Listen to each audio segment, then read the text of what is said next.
1. The preface. COVID had just started. It's May 5th, 2020.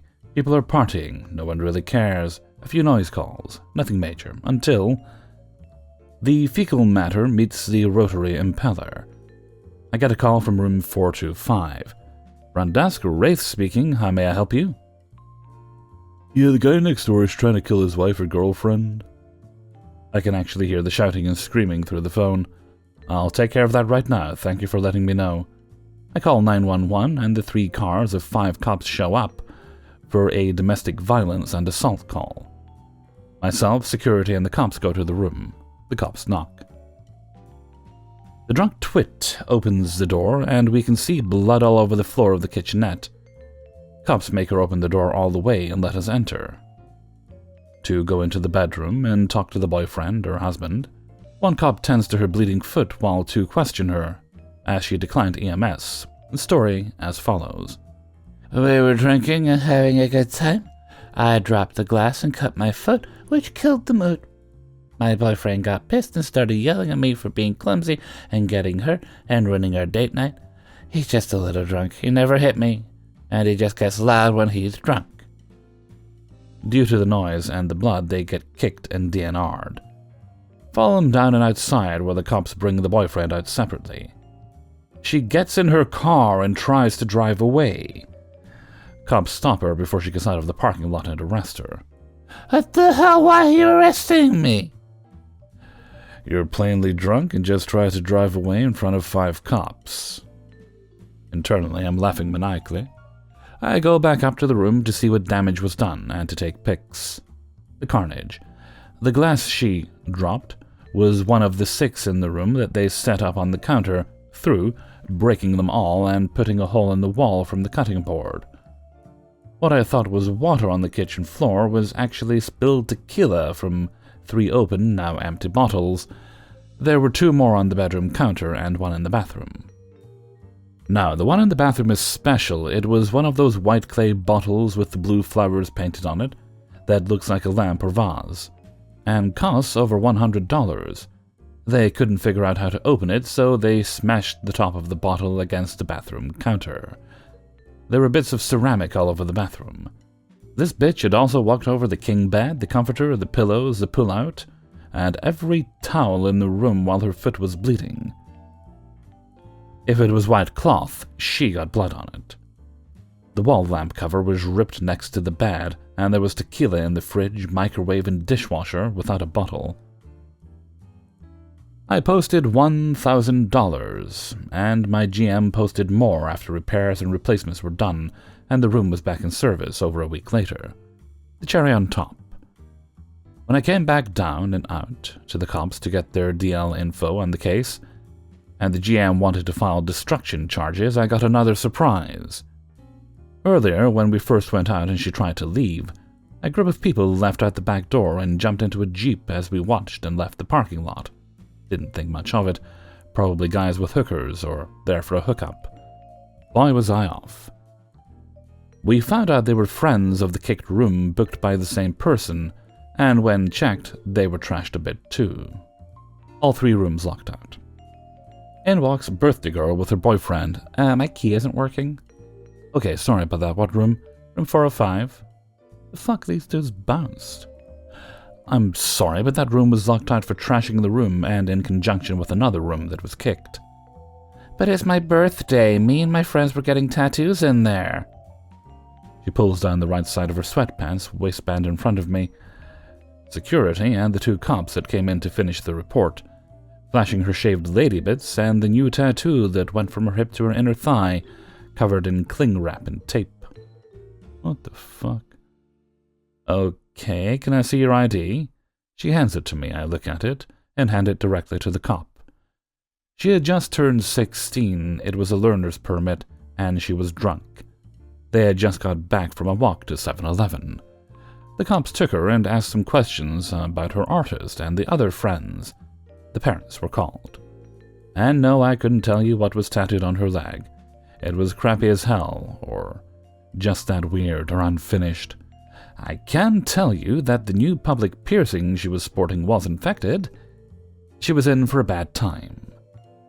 No, I'm not a pervert. My mother was a nurse for 35 years, and I'm trained as a medical assistant and phlebotomist, as well as a pharmacy tech, and was studying to be an EMT. The bloody hack job shaving and swelling ring sites stood out. 2. So a little backstory. Since I've been working at this hotel about 6 months, there's been this man, let's call him Sam Hunter, who has consistently made last-minute reservations and no-showed. Already weird. Every time we see the name, whenever the evening staff is passing off to the auditor, we'd say, "And Sam made a reservation again?" Knowing when 3 a.m. came around and we no-showed him, we'd charge his card. And that would be that. We've been trying to figure out what he's been up to, giving us over $1,000 in free money, but that's coming. So it's Christmas Eve, and I'm covering the night audit shift. The evening girl texts me about 8 p.m. saying, "Sam made a reservation." I was like, great. I love waiting until 3 a.m. until I can get the audit done. I get there at 10 p.m. The evening girl that night was 8 months pregnant. She asked me to come an hour early. No problem. And imagine my surprise when at 11:30 this man walks in the door and says, "I am Sam Hunter. I have a reservation." If it wasn't for the mask, he would have seen my jaw drop. I go, "Okay, cool. Can I just see a credit card and a piece of ID?" The ID looks normal. But when I tell you this is the sketchiest looking credit card I've ever seen. It was a black card with orange and red circles, like the MasterCard logo, but it just said money card. There was no name or number on it, but when I flipped it over, there was a card number and expiration date handwritten where the signature box would usually be. Giving the guy the benefit of the doubt that this was some weird temporary card, I swiped it, but it didn't go through. I asked him if he had another card on him. He said, "My girlfriend is parking the car and my wallet is in there. I'll be right back." By 3 a.m., he still hadn't returned. So unless he was parking the car in New York City, he wasn't coming back. Looking into his previous reservations, I realized each reso had a different credit card number, all MasterCards. Now I know some people have more than one card, but 5? My hunch is that he's been making fake cards and testing them on our hotel. Each time we've charged him for a no-show, it's gone through. Side story, once he tried to use the credit for the no-show, no-reservation to stay the following night. My manager said absolutely not, since he has a history of no-showing, but he was welcome to join us on a walk-in basis as we had plenty of space. He didn't take us up on that. So, anyway, seeing the charges actually go through made him bold enough to try to use it in person, but it didn't work. To top it all off, of course, this time, the no-show charge didn't go through, but really, I didn't expect it to. So unless he's been using a fake ID and fake name this whole time, we have his name, his home address, and now we have an image of his face since he actually had the guts to try and check in. 3. This happened when I was working as a guest relations officer at a 5-star hotel somewhere in Southeast Asia. The front office manager gathered everyone to the back office to have our handover meeting. The front office manager always had a tough attitude and a military way of managing her staff members, so a lot of people were literally afraid of her. One day we had a food and beverage event going on because it was a special day of the year, which the F&B event would last for a week. On day 1 of the event, we noticed there were very little guests attending the lunch and dinner event, even though the hotel had been promoting the event for about a month. So during our front office handover, the FOM started off with explaining how terrible we have been doing and humiliating the staff members in front of others, as always. When everyone was scared, quiet, and not daring to look in her eyes, she started to quiz people about the details of the F&B event. Note that there were no emails sent to us ever about what food and drinks they were serving at that event. This info should only be known by the F&B staff. So, as most of us failed the answers, she ordered us to take out our phones. On our phones, she ordered us to follow the hotel's Instagram page and to share the event's post to our story, and to repost it on our Instagram page and tag the hotel in the description. Basically, she was taking advantage of her power as a scary manager who everyone had no respect for, but would rather tolerate her instead of being jobless. So they all did what she ordered. She then looked at me with an angry expression because I didn't take out my phone. She repeated her order louder than before just to see if I hadn't misheard it. I just said, "How much will we receive in payment for marketing the hotel's F&B event on our private Instagram?" Everyone looked at me with an "oh no she didn't" kind of look. A colleague looked relieved that someone spoke up. I'd always been the type who would not take on anyone's bullcrap if I consider it to be a form of abuse. I explained how this is considered as free marketing, and it is unfair that the hotel is asking for their staff to market the hotel's event on our private Instagram page. The front office manager looked at me with the most irritated face I have ever seen. We argued for a bit in front of the other colleagues during that handover, and her only defense to her argument was that was our punishment for not knowing the answers to her questions. In the end, she just gave up because my points were stronger as I knew my rights. Plus, the hotel prefers not to fire their staff because they would have to pay them for like a month or two. None of my colleagues backed me up.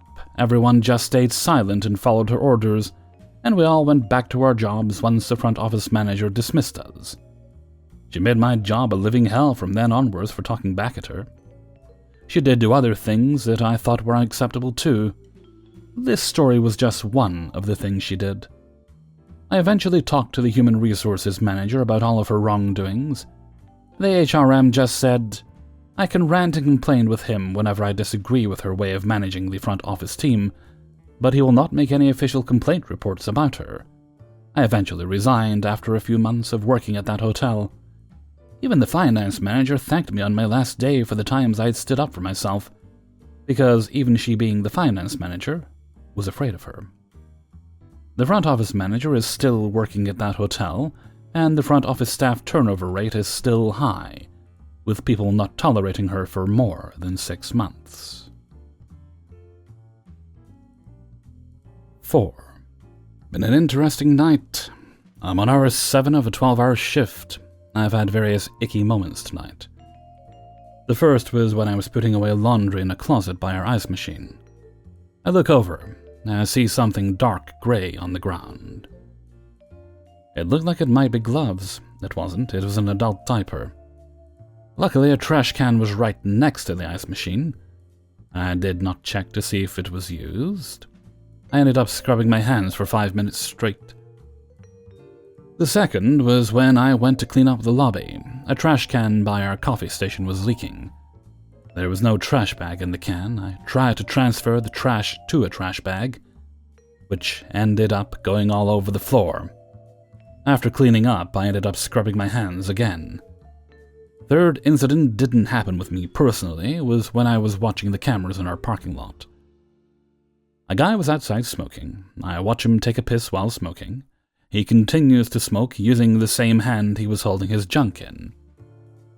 The fourth incident is a long-term guest that was here for insurance reasons. He's been harassing all the women who work here, and he is on his last chance before we throw him out. He has made sexual comments, offered pills to a housekeeper so she can get tired and rest in his room. He is constantly coming to the desk trying to get attention. Tonight he called at 9:30 with a long, rambling conversation about how he needed me to come to the room, accusing us of allowing people into the room, messing up his room, having objects stolen, and who are staining things in the room. He also talked about how he has to walk everywhere, how he works here at the hotel, how he watches the news. Conversations with him go all over the place because he is all over the place mentally. This man is in his mid-60s, always in dirty clothes, and mumbles because he has no teeth. He has obvious mental issues. The BO is strong with him. He is always eating or drinking something that is dropping on him as he walks through our lobby. Anyhow, I think he finally got a woman to sleep with him. She is another guest that is staying here. They met up in the hallway. I saw this on camera. She followed him into the room, coming out about 10 minutes later. She went to her room, went back to his, and has been there ever since. The kicker is that there is a guy in a construction truck waiting for her in the parking lot. I asked him what he was doing because he had been out there just waiting in the parking lot by our side door. Construction guy has been out there for about an hour after knocking on her door once, meaning she is still in the long-term guest room. As I was writing this, construction guy took off after waiting for her for over an hour. She did not go with him. I think she is still in the room. I haven't seen her in the hallway or camera, just heard yelling in the hallway. All of this has been happening on the first floor. Outside door slams and he is in his doorway in his boxers, putting stuff into a fabric bag. This is my night so far. How's yours going? 5. I love my job. I get to make people angry for doing it how I'm supposed to. Guest and his wife come in. The wife walks in and asks to check in, but unfortunately her name isn't on the room. My front desk agent asks where her husband is, and she said he's parking the car. Took the guy nearly half an hour to park his car, and his wife sat on the couch waiting for him. In that time, I, AGM, came in to work the desk. After checkout, here's our correspondence when I got his 7 out of 10 review. Additional feedback on overall stay. As stated, it was unacceptable for the clerk to not give my wife the room key card to her room and making my wife wait in the lobby until I returned to the hotel. Specific feedback about the cleanliness and working order of the room. There was no toilet paper in the room, and the fridge makes a horrible noise. Example of felt cared and improvement comment. When we arrived, I asked my wife of McWiferson, to go to the front desk to get the key card to our room. She had checked us in already on the hotel app while I went to park our car. I do not want valet parking. Having someone in our car during COVID is not wise. When my wife got to the desk, she told them our names, that we were checked in, but they would not give her the room key card, saying that she was not on the account. But when we made the reservation via our online account, I put both our names in the system as both would be staying in the room. I don't know what happened or why, but there was no reason my wife should not have been able to get the key to the room.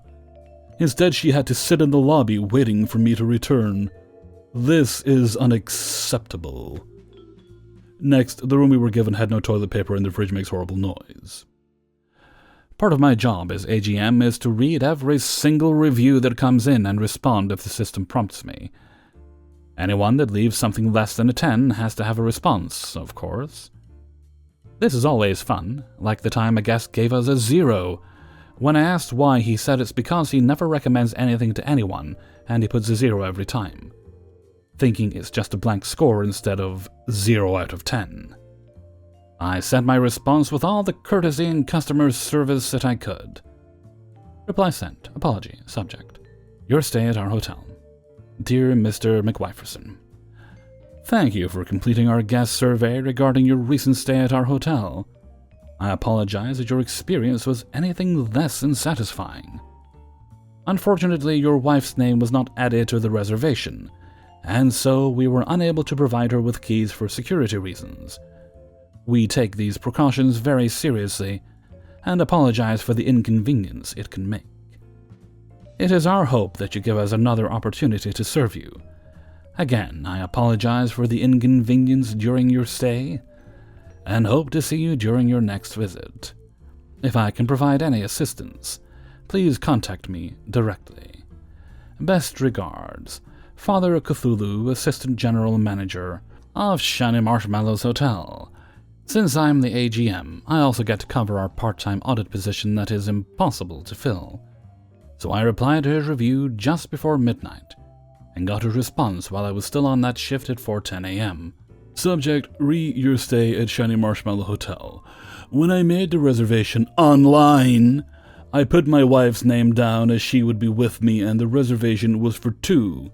If your online site did not work right, or you overbooked her name as being included with the reservation, that's your mistake. I've never had this problem before with other marshmallow hotels we've stayed at, just yours. So this mistake is on you and your staff. Own up to your mistake. Man, I hate it when people tell me something is my fault when it isn't. Especially when it's things I have literally no control over. He got a reply in 5 minutes. Subject, re your stay at Shiny Marshmallow Hotel. Sir, respectfully, I was the one that checked you in. I looked at your reservation again, and your wife's name is not listed. We do not run our website ourselves, that is all done by another company. I apologize if the name was lost after making the reservation, but from what was sent to the property, only your name was listed. This was not done out of malice, but I cannot check someone in if their name is not in the system. As I told you at check-in, I have updated your profile notes to include that your wife is authorized to check in on your behalf, so this problem should not happen again. Father Cthulhu, Assistant General Manager of Shiny Marshmallow Hotel. I was even nice enough to screenshot his profile notes to show that I did indeed put his wife down as authorized to check in. Why are you getting so mad at me when I'm just doing my job?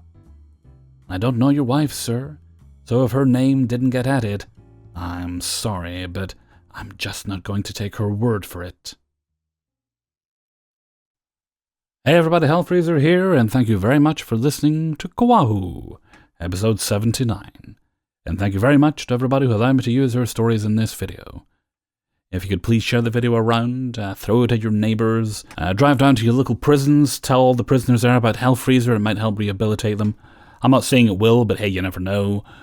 If you are in prison, then tell your cellmate. Good stuff. Hellfreezer does not discriminate. He has fans all over the world. And we will together take over the world by entertaining people, not to do anything dodgy, I assure you. And before we go on, I'd like to give a little shout out to the author of story number 1, Reddit user Wraith Shadow Fang. Thank you very much, Wraith Shadow Fang, for allowing us to use your story. What date is it? 29th. Oh dear, the year is almost over. Where did it go? Probably where all the other years went. I wonder if he misses all the previous years. Did they ever think about us? Did they ever talk about us? Well. Do I have plans? Well, let's see. New Year's Day is a weekend. It's a Saturday, isn't it? So I do intend to do a New Year's Day stream. I was thinking of when I get back from my family doing a New Year's Eve stream. That'd be about 1 in the morning, I think. I might be a bit late to do one. What I might do then on New Year's Eve, or technically it'd be New Year's Day for me at that point. If anyone's about and bored, I'll probably be in the Hellfreezer Discord, doing a little gaming, probably playing some Phasmophobia, No Man's Sky, No Man's Phobia, Phasma Sky, whatever. So if anyone's about, yeah. And if you haven't joined the Hellfreezer Discord, I will provide links if needed. I really should link to it in the description. Still trying to find out if YouTube's okay with that. There are some links I don't think they enjoy, so I'm still waiting to see. Okay, and with that, I'm going to head off for now. So until next time, thank you very much for listening, and take very good care of yourselves.